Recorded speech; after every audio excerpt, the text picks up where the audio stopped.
हमारे चैनल को सब्सक्राइब जरूर करें ताकि आपसे हमारे मजेदार कार्टून कभी न छूटे।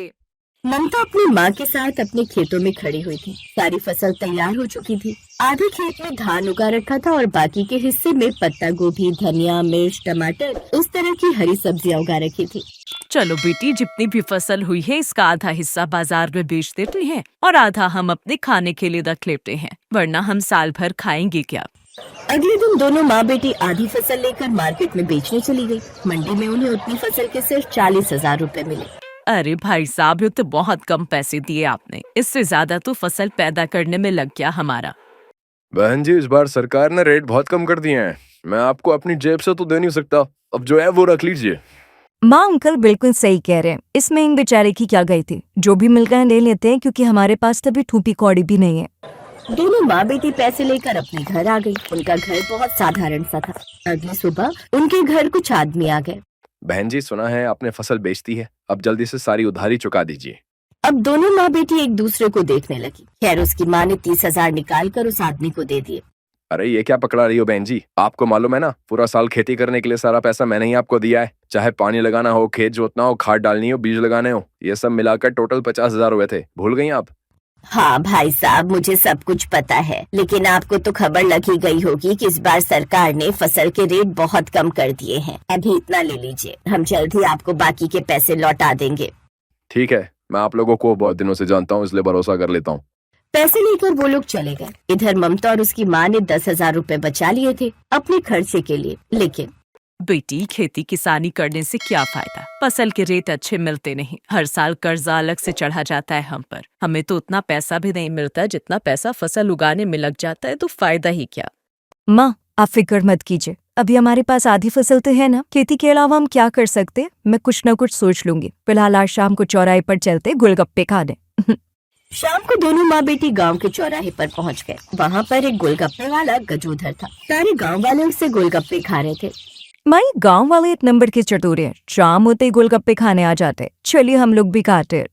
दोनों माँ बेटी गोलगप्पे खाने लगे, तभी अचानक कुछ गांव वालों ने कहा, अरे हम लोग हर रोज गोलगप्पे खा खा कर बोर हो गए भैया, है? लेकिन इसके अलावा यहाँ कुछ मिलता भी नहीं। इतना पैसा भी नहीं है कि शहर जाकर फास्ट फूड खा सकें।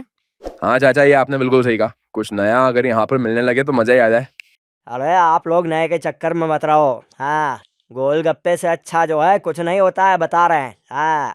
उन गांव वालों की बातें ममता बड़े ध्यान से सुन रही थी। गोलगप्पे खाकर दोनों माँ बेटी घर वापस आ गई। तभी ममता ने कहा, माँ आपने सुना था ना कि गांव वाले क्या कह रहे थे? उनकी दिली इच्छा है कि उस चौराहे पर कुछ नया फास्ट फूड मिले, तो हम भी वहाँ पर फ्राइड राइस बनाकर बेचते हैं। चावल, बंद गोभी, शिमला मिर्च, गाजर, धनिया, हरी मिर्च, ये सब कुछ तो हमारे पास है ही। क्या बात है बेटी, ये तो तुमने बहुत अच्छा सोचा। पहले दिन से हमारा फ्राइड राइस बिकने लगेगा। अगले दिन दोनों माँ बेटी ने मिलकर गजोधर गोलगप्पे वाले के ठीक सामने अपना फ्राइड राइस का ठेला लगा लिया। गांव वालों की नजर जैसे ही उस पर पड़ी, सारे गांव वाले इधर खींचे चले आए। अरे बिटिया, ये क्या है? चाचा, फ्राइड राइस है, शहरों में भी बहुत बिकता है। आप लोगों ने कल कहा था ना कि कुछ नया होना चाहिए, इसीलिए हम दोनों माँ बेटी आप सबके लिए कुछ नया लेकर आए हैं। अरे तो जल्दी से हम सबको एक प्लेट फ्राइड राइस खिला दीजिए। वैसे देखने में तो बहुत अच्छा लग रहा है। अगर स्वाद अच्छा ना लगे तो पैसे बिल्कुल मत देना आप लोग, सिर्फ 10 रुपए की एक प्लेट है। ममता ने सबको एक एक प्लेट फ्राइड राइस दिया। फ्राइड राइस खाकर सबको मजा आ गया। क्या स्वाद है बेटी, मजा ही आ गया फ्राइड राइस खाकर। तो इस तरह गांव वालों को अब कुछ नया मिलने लगा था। इसलिए गजोधर के पास कोई भी गोलगप्पे खाने नहीं जाता था। वो सामने खड़ा होकर ममता और उसकी माँ से जलता रहता था।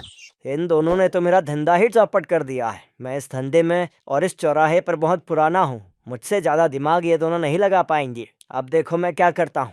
अगले ही दिन गजोधर ने भी फ्राइड राइस बेचना शुरू कर दिया। उसने अपने फ्राइड राइस में कुछ जड़ी बूटियाँ मिला दी, जिससे अब गांव के लोगों को उसका स्वाद पड़ गया और सारे लोग गजोधर की दुकान पर जाने लगे। इधर ममता और उसकी माँ परेशान हो गई। बेटी, हमारी दुकान पर तो अब सिर्फ गिने चुने लोग ही आते हैं। हमारा तो धंधा ही चौपट कर दिया इसने। मारिस गजोधर अपने आप को बहुत बुद्धिमान समझता है, लेकिन ये तो सिर्फ गांव में ही रहा है। मैं पढ़ी लिखी हूँ, मैं आज रात ही यूट्यूब पर कुछ देखती हूँ। रात में ममता ने सिजलर वाला पत्ता गोभी फ्राइड राइस के बारे में देखा। ये तो बिल्कुल नया है हमारे गांव के लिए। इसमें मंचूरियन भी है, पत्ता गोभी है, सब कुछ है। लेकिन ये सिजलर मैं कहाँ से लाऊंगी? इतने पैसे भी नहीं बचे मेरे पास कि शहर जाकर सिजलर ला सकूं। अगली शाम वो दोनों माँ बेटी अपने ठेले पर पहुँच गई। सबसे पहले उसने मंचूरियन बना लिए, फिर उसने फ्राइड राइस भी बना लिया, फिर उसके ऊपर फिंगर चिप्स फ्राई करके डाल दिया। गजोदर की दुकान पर सारे लोग फ्राइड राइस खाने में लगे हुए थे। ये सब क्या कर रही हो बेटी? माँ बस देखती जाइए। उसने तवा बिल्कुल लाल होने तक गर्म कर लिया, फिर उसने गोभी के ऊपर वाले हिस्से निकाल लिए और उसे गर्म तवे पर रख दिया। फिर सारा Manchurian, finger chips, fried rice सब कुछ गोभी के पत्ते पर रख दिया। सबको उसकी महक बहुत पसंद आई। अरे भैया, ये कैसी मनमोहक महक है गांव वालों, है? चलो भैया, ममता बेटी के पास चलते हैं। सारे लोग अब ममता की दुकान पर आ गए। गांव वाले उसकी नई डिश देखकर हैरान रह गए। हैरान मत हो गाँव वालों, ये चाइनीज सिजलर वाली पत्ता गोभी फ्राइड राइस है। इंडिया में से सिर्फ कुछ लोग ही बना पाते हैं, उनमें से एक मैं भी हूँ। हाँ दीदी, इस डिश के बारे में मैंने भी वीडियो में देखा है, पर खाया कभी नहीं। आपको बनाना आता है? ये हमें जानकर बहुत खुशी। तब ममता की दुकान फिर से चलने लगी। गजोधर उस गांव से कभी बाहर नहीं निकला था, इसलिए वो सिजलर वाले फ्राइड राइस नहीं बना पाया। ऐसे 2-3 साल बीत गए। ममता अपने पैसों का बिल्कुल दिखावा नहीं करती। फिर एक रोज गजोधर ने दिमाग लगाया। वो भागकर ममता के ठेले पर आया। बहन जी, मेरी दुकान तो चल नहीं रही, आप लोग मुझे अपनी दुकान पर काम पे रख लो। ओके, हमें वैसे भी एक कर्मचारी की जरूरत थी। अब गजोधर उनकी दुकान पर काम करने लगा। 2 महीने में उसने भी सिजलर वाली पत्ता गोभी का चाइनीज फ्राइड राइस बनाना सीख लिया। अब उसने ममता के ठेले पर काम छोड़ दिया और खुद अपनी दुकान लगा ली। अगले दिन से वहाँ पर ममता का ठेला लगना बंद हो गया। हाँ, अब मैं अकेला फिर से इस मार्केट में ऐश करूंगा। हाँ, भगा दिया मैंने उन दोनों माँ बेटी को। तभी वहाँ कुछ गाँव वाले आ गए। अरे गजोदर, पागल होगा वो क्या? क्यों पागल ना हो काका? है, मेरे सामने दोनों माँ बेटी टिक नहीं पाई, भाग गई ना ये मार्केट छोड़कर। अरे गजोदर, तुम हमारे साथ चलो, कुछ दिखाना है। गांव वाले उसे गांव के बाहर मेन रोड पर लेकर गए। वहाँ पर ममता और उसकी माँ का बहुत बड़ा रेस्टोरेंट था, जिसमें बड़े बड़े लोग कार से सिजलर वाली पत्ता गोभी फ्राइड राइस खाने आए थे। गजोधर अंदर गया और माँ बेटी से माफी मांगने लगा। मैंने हमेशा आप दोनों को नीचा दिखाने की कोशिश की। आप लोगों से ही काम सीखकर मैंने अलग दुकान लगा ली। मैं आप लोगों से जलता था, पर आपने तो इतना बड़ा रेस्टोरेंट खोल लिया जिसमें इतने बड़े बड़े लोग आते हैं। काका, इसीलिए किसी से जलो मत।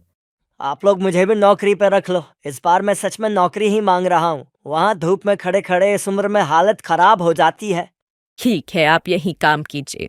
उस दिन के बाद गजोधर भी उनके रेस्टोरेंट में काम करने लगा और सब खुशी खुशी रहने लगे।